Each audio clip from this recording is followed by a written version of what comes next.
Two guys in their early 50s with one dream: to achieve middle-aged sporting glory.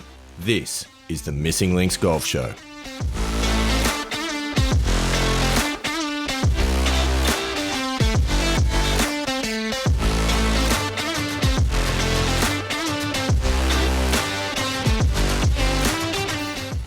Andy Walker, welcome to the very first episode of the Missing Links Golf Show, if you don't count the other 100 that we've already done. So should we call this Missing Links Golf 101?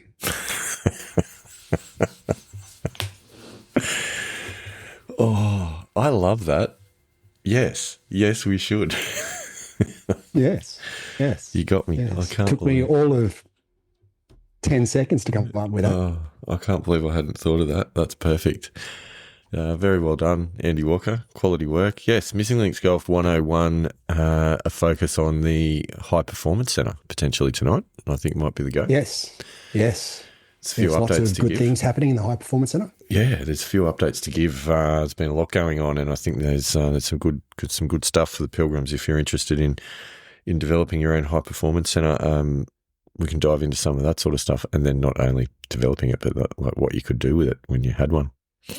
Might be worth talking about too. But before we get to that, there's a couple of things that I want to share with you. I do want to go through the yearly championship results for the month of October. But before we do that, I've got a what I think you might find is an amusing anecdote to start the show, Andy Walker. So, Okay. Yep. Looking forward to that. So during the week, my young bloke had one of those events on at school that they called a jersey day. So you know how schools do, mufti days or various dress-up days and that sort of thing. So this one was, the title was "Come as Your Sporting Hero." All right. Right. Okay. So you had to come dressed in the, whatever team jersey or anything that you might want to wear. So he's a swimmer. So he wanted to go to school for the day as Kyle Chalmers. Right. And basically go to school for the day just wearing his swimming togs. So, not the budgies, but he's got the arena swimming togs, just that, and nothing up top, and wanted me to draw the Kyle Chalmers eagle wings tattoo on his chest and that sort of gear, and go to school. So we thought, okay, that should be a bit of fun. Obviously not allowed to do it. Have to wear an actual jersey. So he was a bit upset about that. So I said, look, you love your Penrith Panthers. You've got 3 Nathan Cleary jerseys. Just wear one of them.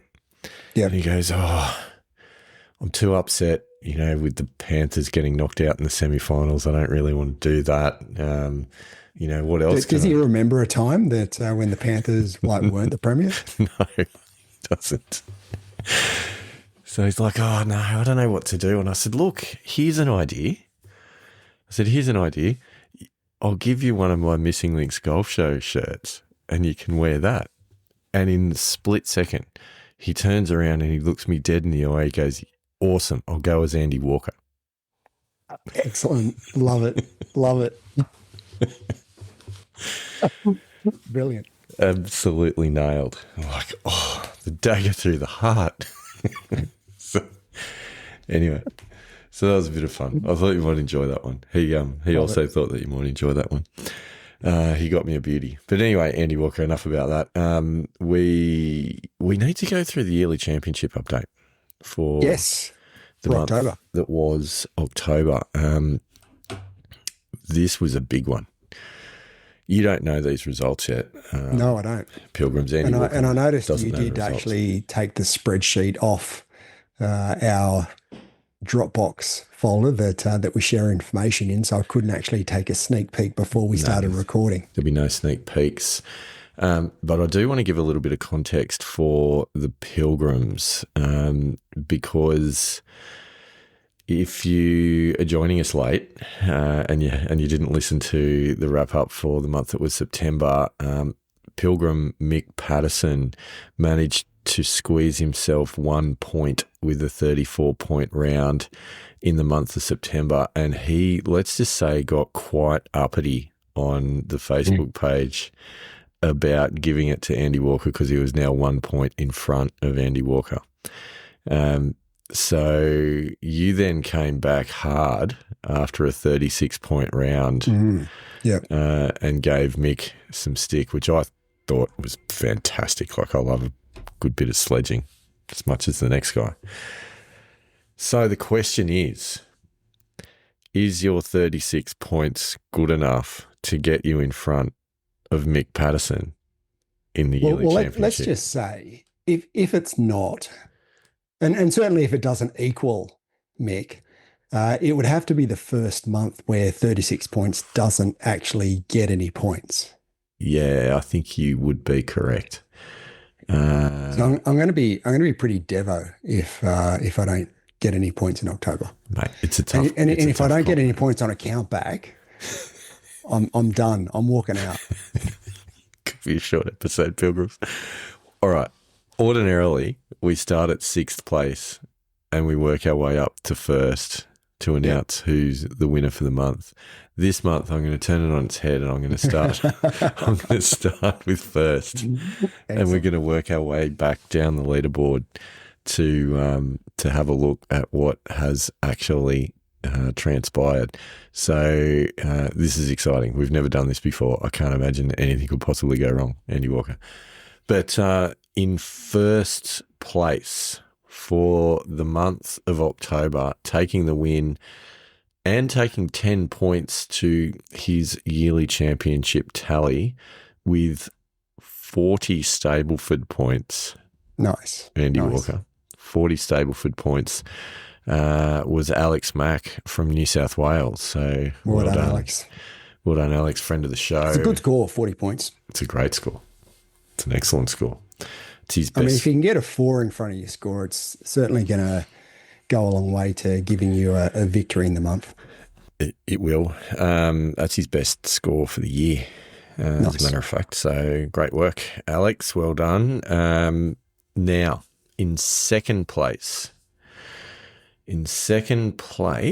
with, well, adding 7 points to his yearly championship tally and achieving this with a Stableford score of 39 points. Yep. Is the other Walker, Benny Walker. Well done, Ben.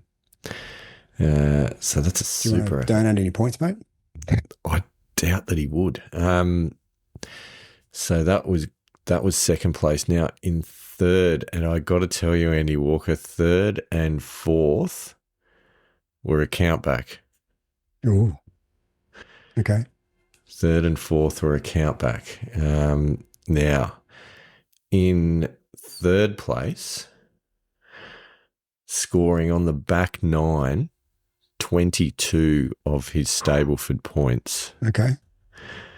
And therefore winning the countback, getting 5 points to his yearly championship tally, and retaking the lead in the yearly championship was James Armstrong from the United Kingdom. Well done, James. Whew, that was amazing. It's a big back nine. It's a huge back. He's gone 15-22. It's handy. And being pipped into fourth place in what I think was about an 18-19 split or something along those lines, into fourth place, also on 37 Stableford points. Losing the countback was Tony Enos from the United States of America. Well done, Tony. Which means that in fifth place, getting 2 yearly championship points with 36 Stableford points and going 1 point in front of Mick Patterson in the yearly tally is Andy Walker from the Missing Links Golf Show. Come on, get that India. Sorry, Mick. Had to do it. Oh, that is exciting. But you'll also be excited to know that there was a countback for 6th in the yearly championship. Okay. So 2 players. You could almost say 3 players were on 35 points. So you may recall that I had told the story of a recent competition round where I made 35, well, equivalent to 35 Stableford points because it was in the monthly medal. So it wasn't actually a Stableford event, but anyway, on the scoring, it was 35 points. And we had Lucas Anderson, not from Western Australia, but in fact from South Australia. You're going to say that every week? It's just become his thing, I think. It's a thing? Yeah. He scored 35 points on 2 occasions. On the first occasion, he had an 18 front 9, 17 back 9 split. Yep. And then he had a 17 front 9, 18 back 9 split, which he submitted in the hope that the extra back 9 point would get him over the line with the countback of obviously being back 9. Back 9 first, the best back 9 wins. If that's tied, then we go to front 9, which ironically you would generally find 100% of the time would also be tied. So then you go back from the 18th hole onwards. Anyway, so I also had 35 Stableford points, and Lucas will probably be upset to know that only 16 of them were on the front 9 and the other 19 were on the back 9. So read it and weep, Lucas. I'm taking the point for the month. So there you go. That's where it goes. Andy Walker in 5th, my good self in 6th. It's the first time we've both featured in the points, I think. Well, it is because it's the first time you've scored any. I was going to say, it's the first time I've featured in the points. So that narrows it down. That's exciting. Yeah. So can I then make a request? Yeah. You want this? You want this can you posted post in the current leaderboard on Facebook? I will. I will do that. I will do that once this episode goes live. Yes, I will absolutely. I don't know. Just because it'd be fun. Yeah, I might tag Mick on that one as well, just to let him know. He'll know all about it because he's a friend of the show. He's a very, very avid listener. He'll be listening to this as soon as it goes live. Anyway, well done, Andy Walker. You've broken your duck. Thanks, mate. It's only taken you 10 months, but better late than never.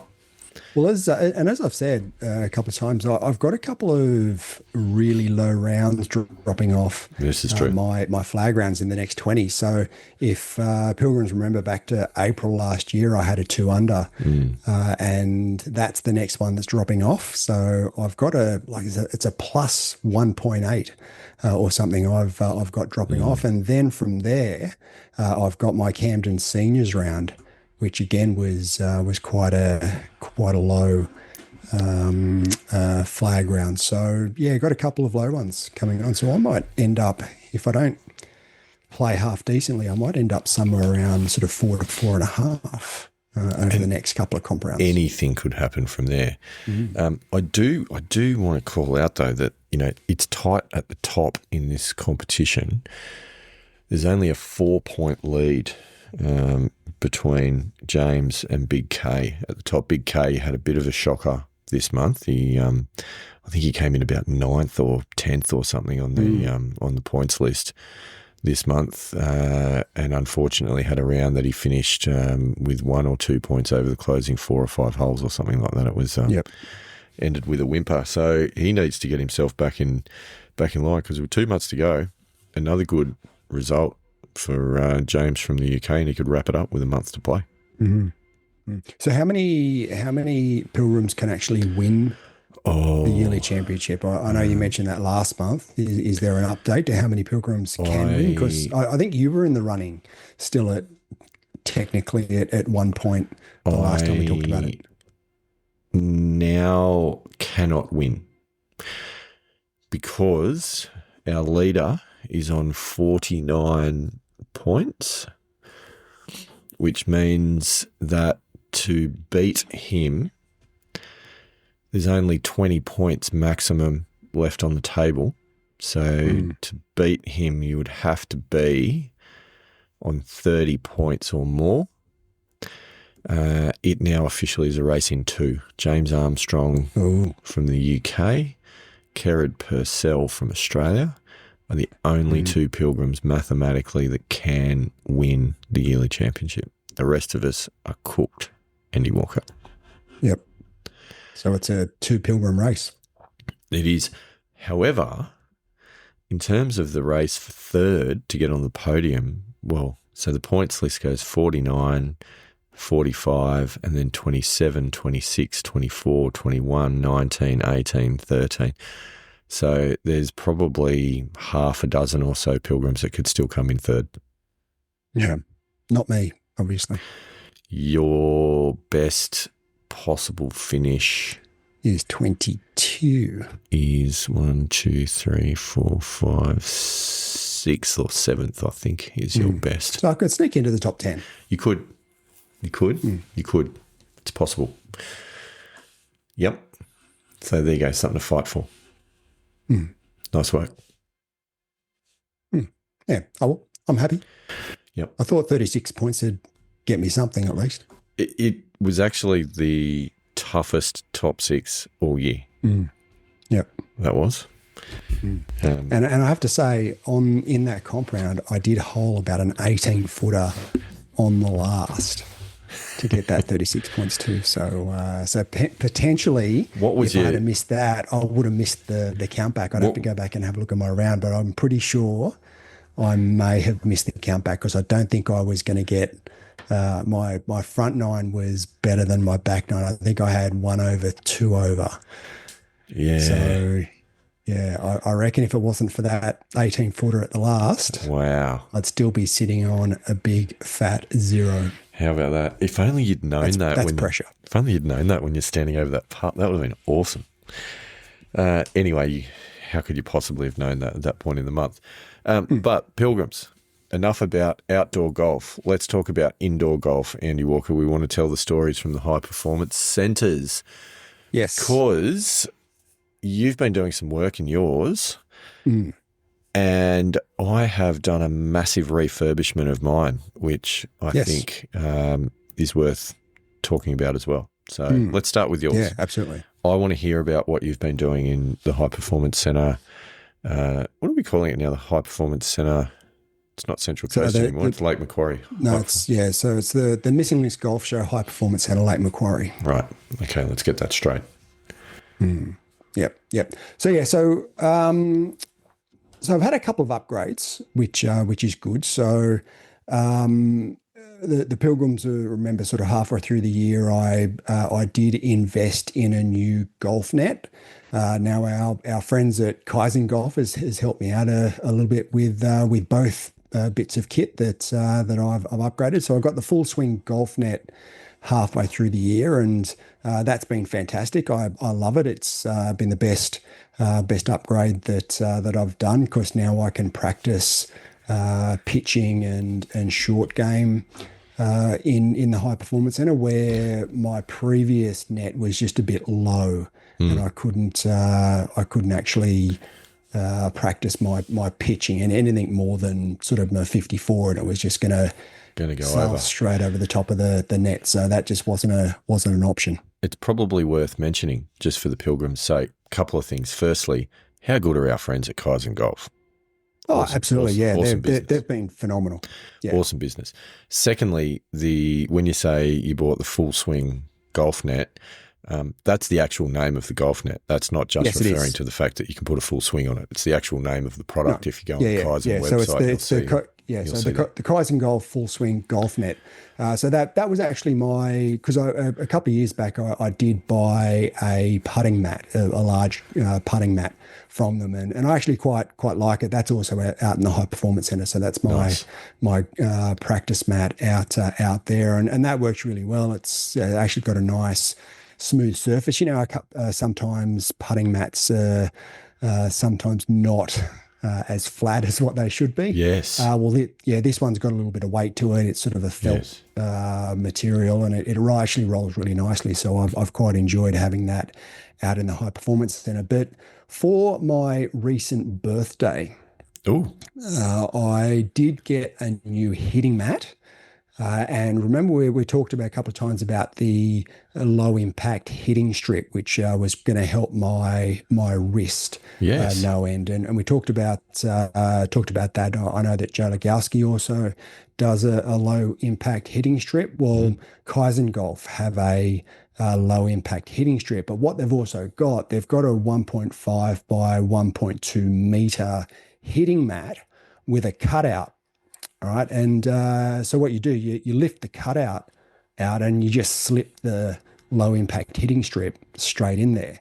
And it's actually worked quite well because what I've been able to do with the Square Golf launch monitor, I've been able to put the insert from the golf mat next to the golf mat and put the Square launch monitor on it, because you've got to have the launch monitor at the same height as what the hitting mat that you're hitting it off. And then I've just slipped in the low impact hitting strip, which works really well for the hitting zone, and that's now my sort of hitting mat setup. I did actually also invest in one of those interlocking foam mats to put under it, just to give it a little bit more support. But yeah, it works brilliantly. I've only had it a couple of days, but I've been out there hitting quite a few balls in the high performance center, and it's really, really good. I'm really happy with it. And anyone who's sort of wanting a new sort of hitting mat, and certainly with the low impact hitting strip, have a look at Kaizen Golf, because they've got a really good. It's actually a combo that you can actually get sort of both, and they give you a little bit of a discount for the combo. So it's worthwhile having a look at if you're after something like that. That's amazing. Nice work, Kaizen Golf. Not paying us for the promo either, so that's legitimate. No. That's legitimately a genuine review. No, and I have for all 3 or 4 pits of kit, I have actually paid for them. So that's not a paid promo. They don't sponsor the show in any way. It's that's me. Yet. But they've been great, and really good service. They've been really responsive. Any questions I had, I asked a few questions in relation to the hitting mat and strip, and came back to me very quickly. And once I'd ordered it, it was in the post within a few hours, and I got notifications all the way through. So I've had a really good experience with them. So I'd highly recommend you have a look for any bit of kit that you need for your high performance center. Amazing. So the setup's good. What have you been doing with it though? What are the drills? So you probably remember a couple of months ago, we had a bit of a chat about Justin Rose's drill, the exaggerated pump drill. So I'm still doing that. That's been really, really good. I've also been watching a little bit of there's actually an Australian guy, Craig Hansen from World Class Golf. He's got a really good YouTube channel, and I've been really enjoying his content. Future guest of the show, perhaps. Potentially, I have actually thought about reaching out to him to see if he'd come on the show, because, as I said, I really enjoy his content. He does have a coaching subscription model. He's also got a golf app as well, which looks quite interesting. But what I've been looking at, because as the Pilgrims would know, part of my historical swing force has been the over the top move, early extension, sort of coming out of it, and getting either a duck hook or the push slice. So you do make it sound worse than it really is when you describe it like that. Well, the duck hook, not necessarily. Certainly with the driver and fairway. I have seen the big smother. Yeah. So he's got a couple of really good YouTube videos, and he uses Rory, uses Xander Schauffele as examples, and he's got a drill, and he calls, and all it is he's got just an alignment rod that he sort of whacks in the ground next to his lead hip. And he calls it the wall, and he actually draws a line in his videos.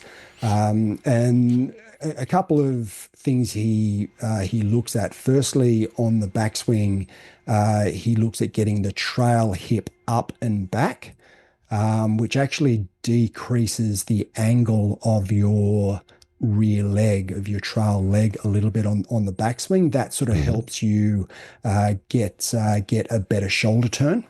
And then on the downswing, moving your lead hip laterally first rather than spinning out of it. And he's sort of talking, you need to be moving your lead hip somewhere between 4 and 6 inches laterally towards the target. And this is where he starts talking about the wall, where all of the great players like your Xander Schauffele's, like your Rory's, their hips are going through the wall. Whereas all the amateur golfers, their lead hip isn't even touching the wall, so they're sort of spinning out of it, which sort of gets that over the top movement with the downswing. So and then sort of the third thing, he talks about keeping a little bit of flexibility, a little bit of bend in the lead knee as well. So rather, again, that's part of sort of spinning out of it as well. You generally straighten your lead leg. So he's talking about keeping some flexibility and some bend in that lead knee. So there are a couple of drills that he's got in relation to these moves, and I've been doing a couple of the drills that he's got, and I found that to be pretty effective. So that's sort of how I'm trying to. I don't know if I'll ever completely get out of it, but I'm trying to minimize that first over the top and early extension move. All of that makes sense. I know the move that you're talking about. You sometimes I've seen some videos of people putting an umbrella in the ground in front of the hip and wanting to bump that with the lead hip. Yep. But the one thing that starts to go through my mind when he's talking about going through the wall and moving laterally before you're rotating, sure. But at what point does this risk becoming a sway or a slide? Yeah, look, and I think it's very, it's based on the individual issue that most amateur golfers have, which is spinning out of the shot way too early and the early extension.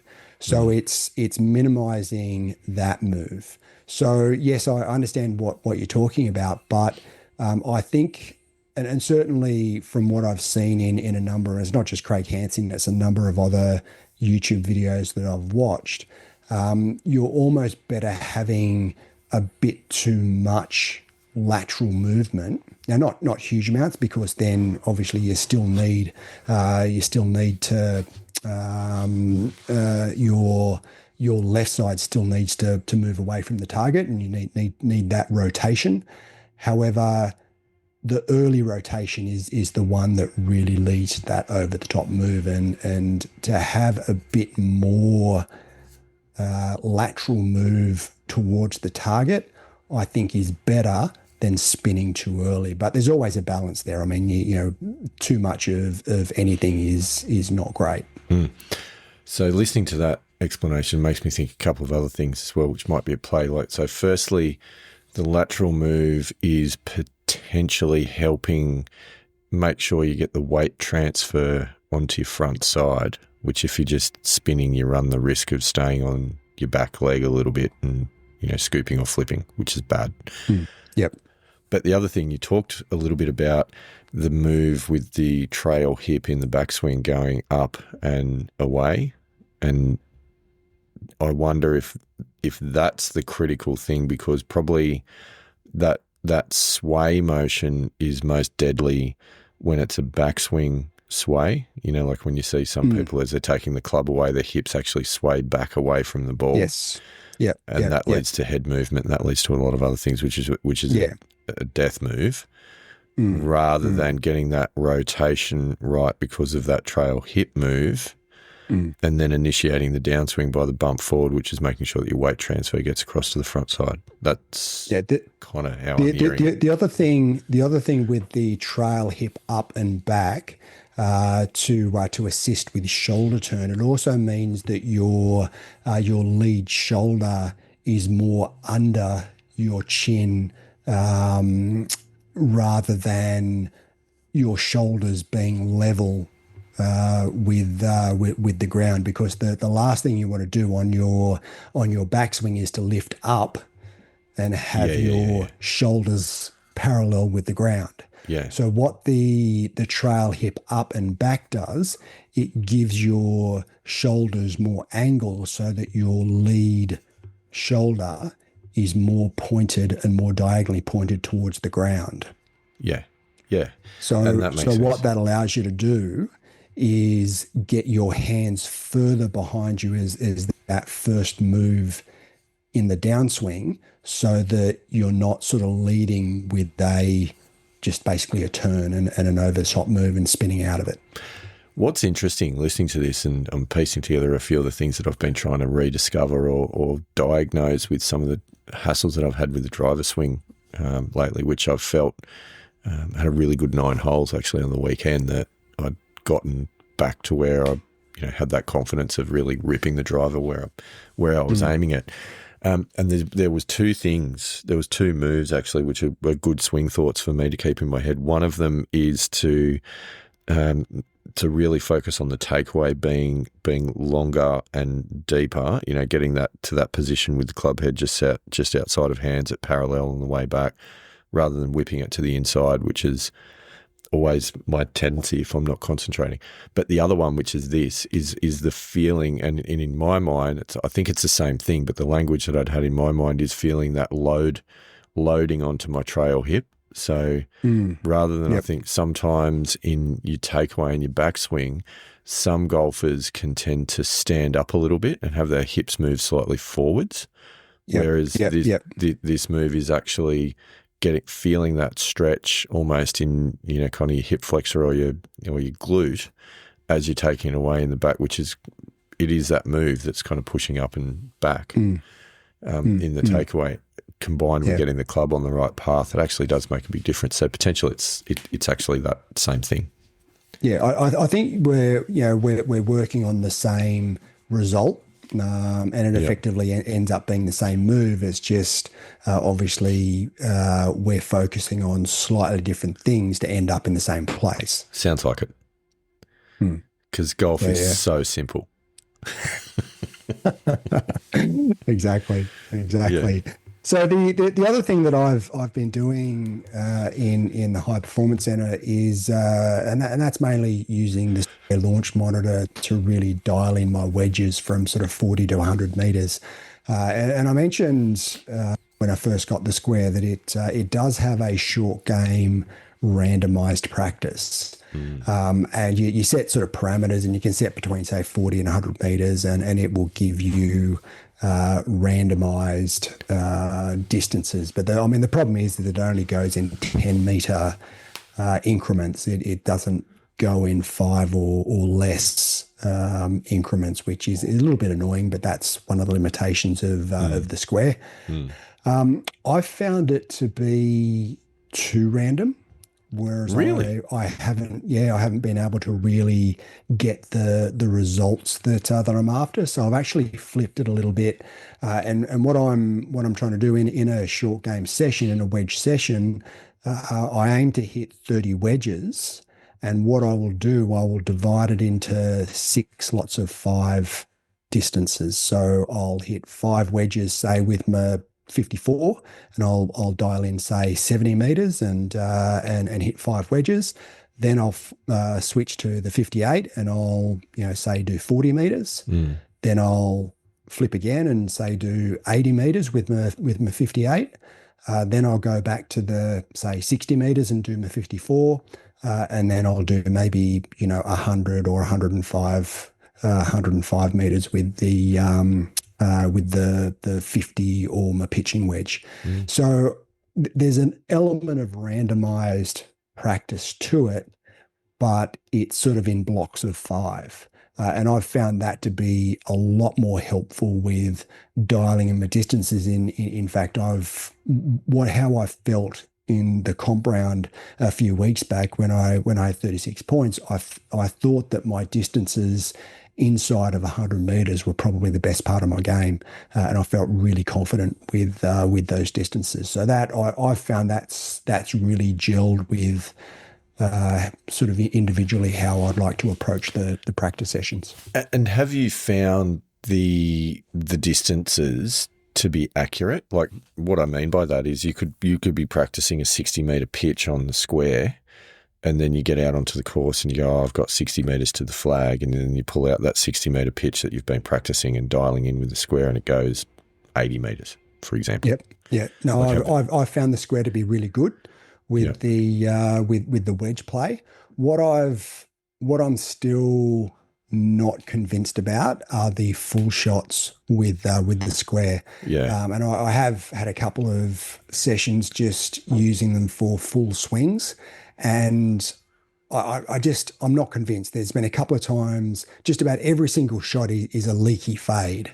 And there's a couple of times where I've gone, no, that's a snap hook. Like I know what my snap hook feels like. Yeah. And I look on the square monitor, and it's just this leaky fade. And I'm like, nah, that wasn't a leaky fade. There's no way. Yeah. That was a leaky fade. So I'm not convinced that it works that well for for full shots, but for the 40 to 100 meter wedges, 100%. I'm all on board, and that's sort of what I've now sort of narrowed the square into using it for. I don't think I'll ever use it to play simulator golf, or really to get accurate data on my full swings. I feel as though I know my swing well enough to be able to understand where I'm at and the moves, then the positions I need to be in. I don't think I need a launch monitor to be able to do that. I'm still using the Golf Swing Replay app just to check where that is. Good. It's so good. Yeah, but what I've found is that what I feel and then what I see on the Golf Swing Replay app are pretty consistent. Yeah. I honestly think that app is worth its weight in gold. Like, if you don't have it, Pilgrims, download it right now. Just pause for a sec, go onto the App Store and find the Golf Swing Play app. It's a little green square with a sort of a white club head on it as the icon. I've recommended it to any number of people because being able to get your swing on plane, it's so critical for solid contact and straight ball flight, and that's all the app does. That's what it's for. Yep. And it does it really well. It's really simple. Yeah, and you do get, there is a free version of the app where you get 5 swings per day. Yeah. If you want more than that, you can upgrade. There's a premium version. I think it's about $50 a year that you can pay. So yeah, depending on what you want, if you just want something just to, for those 5 specific swings that you just want to, keep yourself in check each day or maybe every second day, then just use the free version. Yeah. But if you're wanting to use it a bit more seriously and want, say 10 or 15 swings to analyze, then maybe upgrade to the premium version. Yep. They're also not sponsors, not paying us for this review. This is just given because we like it. So use the free version, Pilgrims, because we get no kickbacks anyway. Absolutely. Yeah. Yeah. Well, that's all I use. I use the free version. It's enough. Like 5 swings I think it is enough in a session because you don't do it on every swing. Yeah, you do it every so often. I'm out in the high performance center for, maybe sort of half an hour or so, of which, half of it's taken up by my wedge practice, and then the other sort of 15, maybe 20 minutes is hitting 15 or 20 balls into the net. So out of that, I'm 20-25% of them I'm using the Swing Replay app to just check my positions, and that's plenty. All it's for. I don't need more than that. No, but it is good. Okay, awesome. So so that's my update, and the things that's been going on in the Missing Links Golf Show High Performance Centre Lake Macquarie. So what about the Missing Links Golf Show High Performance Centre Central West? Central West. wow, there's been some stuff going on out there, let me tell you. And you've sent me some photos. Looks awesome. We've talked about this a couple of times some time ago. And what I have done, Pilgrims, I've had a similar issue to what Andy Walker just talked about, where the net that I had enabled me to probably confidently hit up to about 9-iron, maybe pitching wedge. But anything beyond that was really dicing with hitting it over the net and punching a hole in the garage wall. Let me tell you, not a good career move. No. It had been in my mind for some time to upgrade the net, and obviously when you purchased the full swing net, that was one I'd been looking at for a little while, because just so well priced, to be honest, like such good value for what Kaizen are charging for it. I don't think there's too much else out there which is really sort of around that price point that is that good a quality and gives you that much coverage. So that was probably the front runner. I was pretty close to ordering it, but I did a good measure up of the space that I've got in the garage, and it just wasn't quite going to fit. So that caused a little bit of a problem.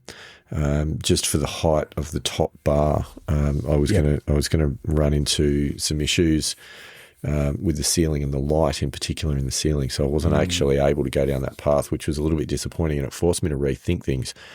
So I went deep down the rabbit hole of YouTube, DIY, golf launch monitor, hitting screens, frames, and all the rest of it. And my word, there is so much out there. And at that point, I went, I've learned a lot from a lot of these people that have been down this path before me.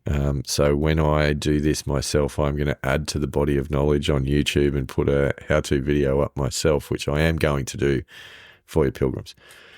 So basically what I've done is I found via Amazon, you can buy these corner brackets, steel corner brackets, to create the genuine launch monitor hitting frame, the impact curtain cage type setup, like sort of rectangular shape, about 1 metre deep, and you can buy these things which are the corners. And then it was a case of going to the local hardware store, buying some 1-inch diameter galvanised pipe that you might use for fencing. So I bought those, cut them to the right lengths, connected them all together with these corners that I'd bought, and the pack of corners and they actually make them specifically for golf enclosures as well, which is really cool. They cost about $120 off Amazon delivered. Nice. I spent probably about another $100 on galvanized pipe.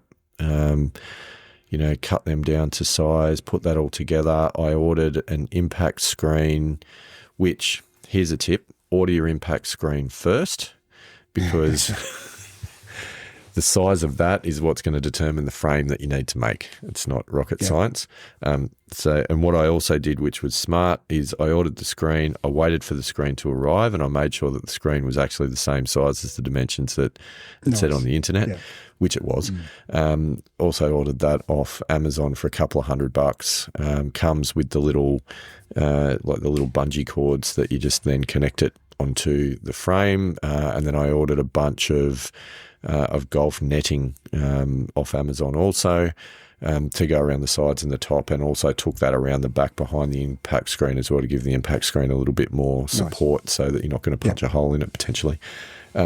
I got out of the whole project for between $500-600 Australian. Nice. Yep. So kind of similar to the full swing net from Kaizen, and it legitimately is a full golf simulator enclosure.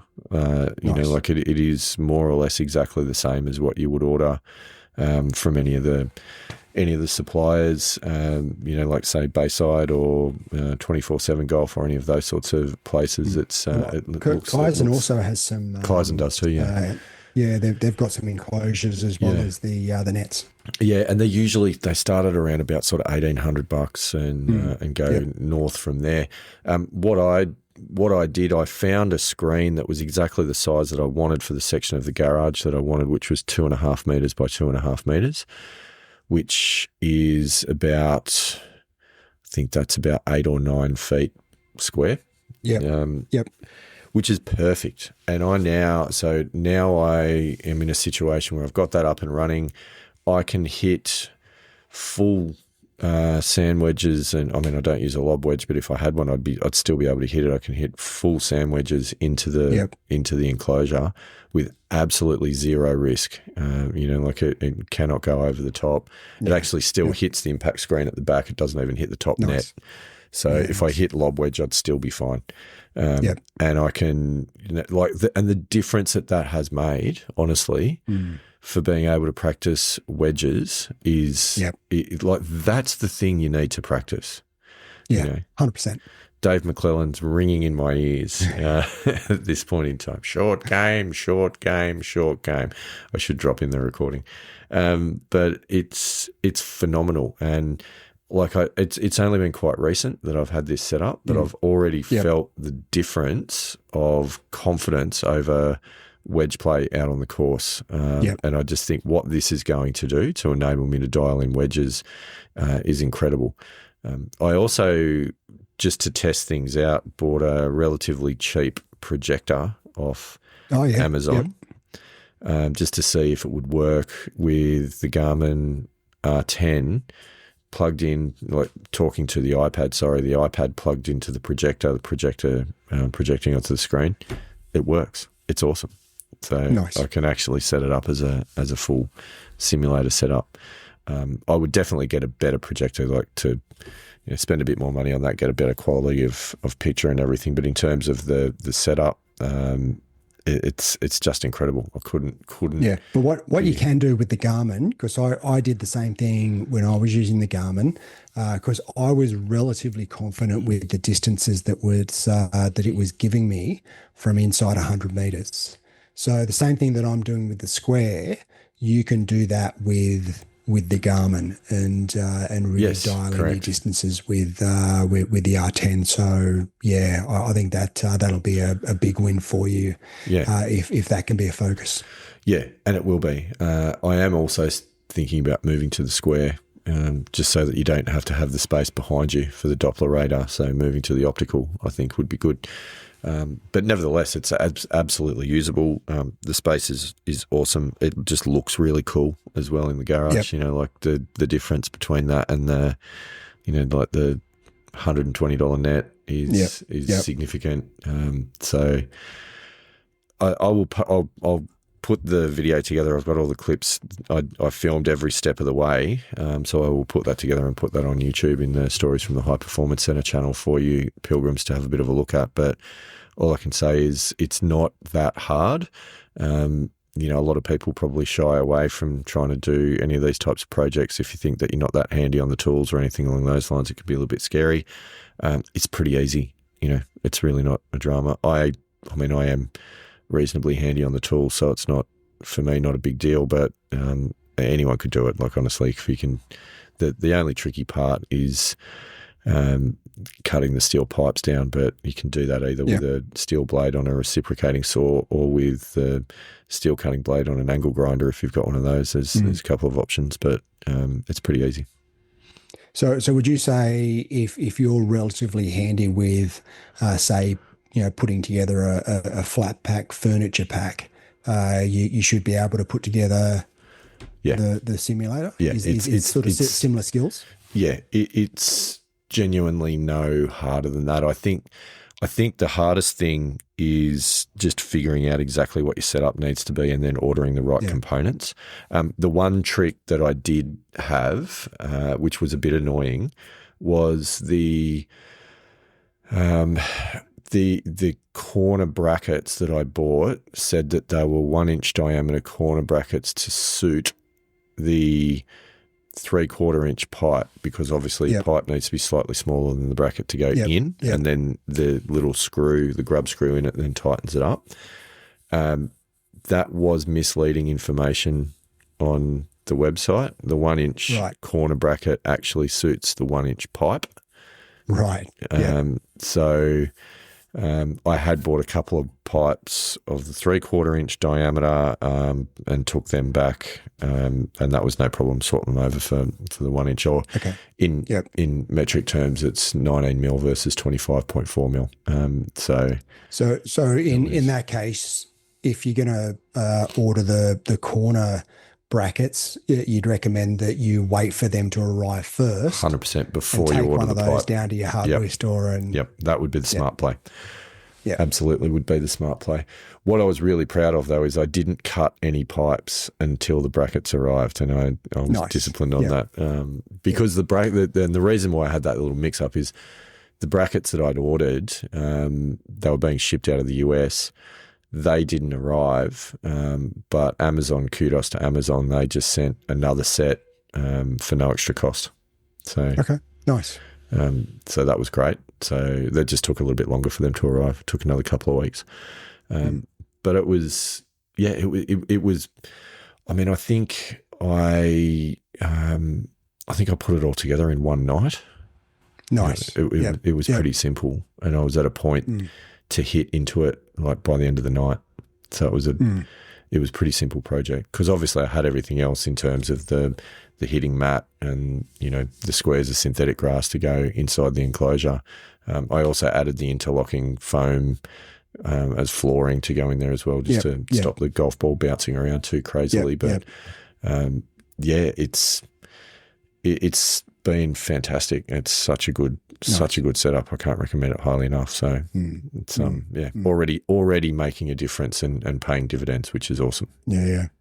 So are you mentioned sort of wedges and what you're working on with wedges. Is there anything in your swing that you're working on in the high performance, or is it mainly short game? It's been mainly the short game, and then the other thing that I've been working on with longer irons, I haven't really been hitting driver in there. I can, but I haven't done much of it because I just don't think you really need to. I still struggle with hitting driver in a small space. Yeah. I've hit my 4 fairway a few times, and certainly my 3 utility, but the driver, I'm still not. I don't think you're really confident with it. I just don't think you really need to.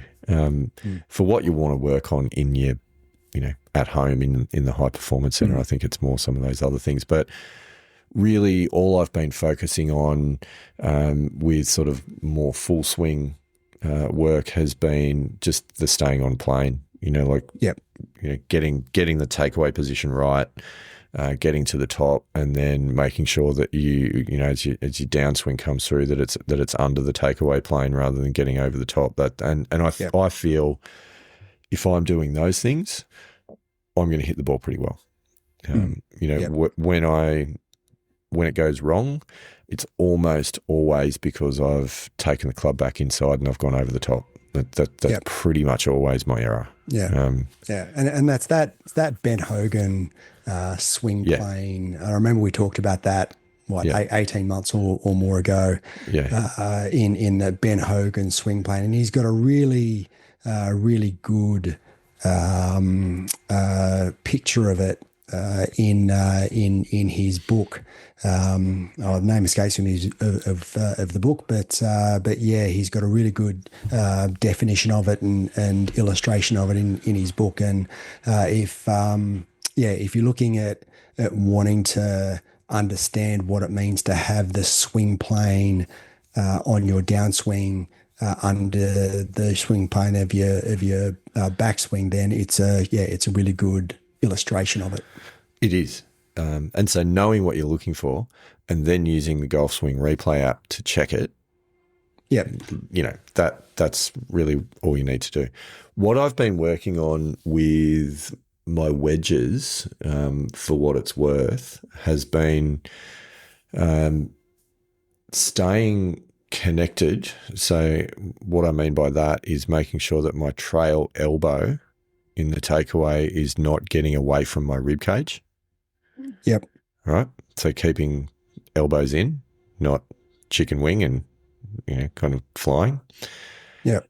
And then making sure that I'm taking away the club with some depth. So it's a similar move to the full swing. and keeping the club hinging fairly vertically rather than coming around the body, and then making sure that I'm swinging at the ball with my chest as a swing thought rather than just arms. Because what I've had the tendency to do is to get a bit disconnected, because often it's not a full swing, so you get a little bit armsy, and then you kind of rip the club across the ball a little bit too much, and that leads to all sorts of problems with club face control and all those sorts of things. So it's staying connected in the takeaway and trying to imagine hitting the ball with your chest rotating through has been the swing thought. That has helped enormously. And so I've worked on having, kind of two wedge shots around the greens now as well, because I'd been struggling to even have one, and getting, sort of feeling very yippy at times. But just having one simple motion through the ball that you might just say is a mini swing.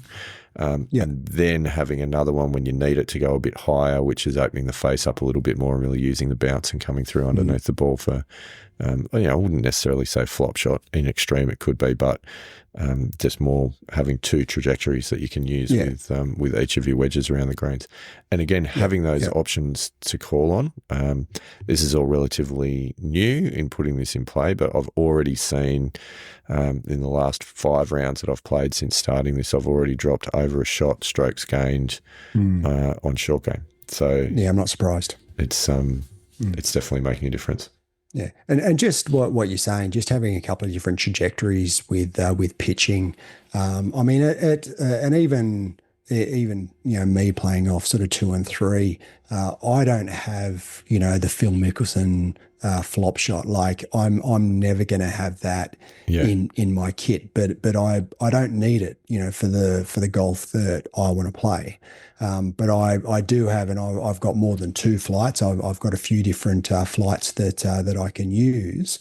But I don't even carry a 60-degree wedge in my bag. I've got a 58, and that's got its limitations, especially when you're short-sighted. But at that point, I go, well, I'm just going to take my medicine and do the best I can. So I don't think having a big flop shot is necessary. Certainly not in the amateur game. No. And like even the trajectory which I'm working with, which is slightly higher, I wouldn't call it a flop shot. It's just something that I'm opening the face a little bit more on and probably releasing the club head a little bit closer to what you might do through a bunker than what you're going to do when you're bumping and running. But it's by no means trying to be a big filthy flop shot like Min Woo Lee or anything like that. I don't have those hands. I don't have that skill set, and generally you don't need to.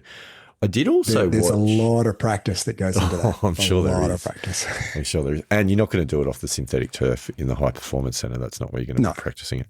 And to that, I watched a video last night actually, which I might see if I can find it again and share it on the Facebook page, because it was really, really good. It was only a short one. It was Dan Grieve, who's a bit of a short game expert.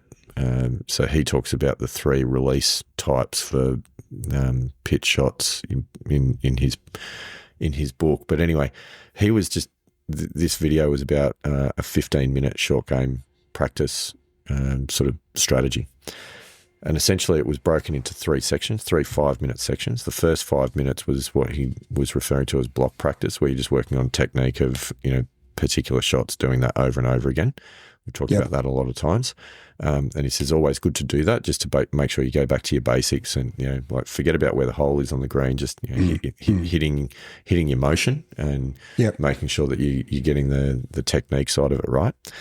Then the next 5 minutes, he was saying, was random practice, where he was demonstrating this was on a practice green with a number of different flags. So he was, picking the closest flag, the furthest flag, another flag, and going through, sort of 2 or 3 different wedges for different heights and doing those sorts of things and just picking different targets. But then the last bit that he did, and I think this is a bit that not many people do, and I actually really liked it. He went, take one ball and take your, 3 or 4 wedges or whatever clubs you normally use around the green, and take your putter, and you're going to just peg the ball into random places around the green, and you have to get up and down. And you go through that, for 5 minutes, and you test yourself to see how many times you can get up and down. So you stand in the centre of the green and just chuck the ball in whatever direction. You go over there, you have to play it as it lies. So there's no preferring the lie all the time. And the idea is that you assessing the lie, assessing the challenge that you've got in front of you. So that makes you have to think about which of your wedges you want to use. Are you the person that always uses the sand wedge or the lob wedge around the green, or do you use a variety of different wedges? And you probably should, depending on lies. And then you've got to, then pick your, visualize the shot, pick your landing area, play the shot, but you've also then got to take the putter and go and make the putt. You can't just say, oh, that was pretty close, I would have made that. You've actually got to go up there and make the putt and put yourself under a bit of pressure to make up and downs. There's a cool little gamification at the end. I thought was actually really good. So I do want to try that. Yeah, no, I mean, and I've used a version of that without the putter, in that there's when I've been practicing, I've just then got sort of 2 balls, and just stood on the green or stood at the hole and just thrown the 2 balls in a certain direction. I've had to play it from that particular line, whether it goes into a divot or a scruffy lie or whatever. I've had to just play it as it lies. So that, and it is a good way to learn different shots and different lies, but then to take that a step further and only have 1 ball and to get up and down, I think that's pretty cool. Yeah, and it's just adding that element of pressure. Trying to replicate the feels that you might have out on the golf course as much as possible. So don't be the guy that just walks up to the practice green area, the chipping area, and empties out the entire shag bag and just hits the one pitch over and over again. I've seen that guy on a number of occasions. Plenty of times. Do not be that guy. No, definitely not. Definitely not. In fact, and this has always been the case, the most balls that I will use when pitching practice around a green is 3 balls. Yeah, that's the most I've ever used. And then all I do is I just go around to different areas of the pitching green and just play different shots. But never ever have I emptied a shag bag and hit 50 pitches of the one variety to the same pin. Never. I have seen it done on a number of occasions. Absolutely. Yeah. Happens regularly. And it's just so thoughtful to all the other guys that want to go and practice at that facility as well. When you spray all of your 50 balls all over the practice green. So anyway, that's a community service announcement to there is a golf course that I have been a member of, no names mentioned, where what the members have done, there's actually a practice fairway and ball machine, and what they've done, they've actually put the token into the ball machine and got a bucket of balls, gone to the short game area and hit the range balls. You're kidding me. In the same manner to one hole, and then just left the bucket and balls and walked away. Oh, I can't even begin. And I saw that multiple times at that golf club. So can you please explain to me why you would want to bother practicing short game shots with range balls? Yeah, I don't know. But I saw it multiple times. Wow. And just went, no. In fact, what I then did was pick up the bucket and picked up the balls and just left the bucket of balls on the side of the green, so I could use the chipping green to be able to practice my chipping and putting. The entitlement is just next level. Yeah. Anyway, that's okay. They're out there, ladies and gentlemen. They are out there. We may be frustrated by them, but let us never be them. Definitely not. Wow. Okay. Nice work, Andy Walker. Well, there you go. That's that's a good wrap up of the High Performance Centre activities. There's been a lot going on. As I said, YouTube video to follow on the making of the High Performance Centre 2.0. And I'll dig out that main Craig Hansen YouTube video, and I'll post that as well. So a little bit of content for the Pilgrims and our Facebook page, because there's one in particular that I found to be really useful. So I'll go back and find that, and I'll post that up once we release this episode. Yep, sounds good to me. Andy Walker, anything else that you want to cover this evening? It's been a bit of a different one. It's been good. Oh, look, it's been pretty comprehensive. Missing Links Golf 101. 101.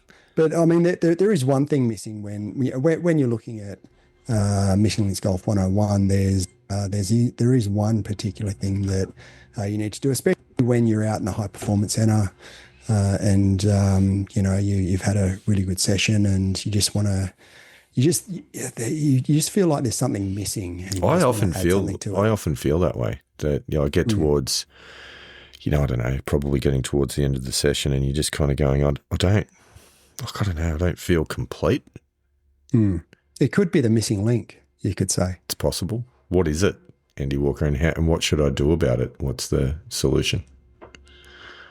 Rock out, Pilgrims.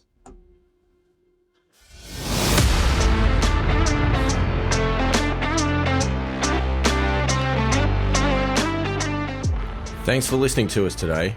We love hearing from our pilgrims, so please reach out to us through any of the links in the show notes. We know golf is hard, so we hope we can help you shoot better scores and inspire you to keep trying. Rock on, pilgrims.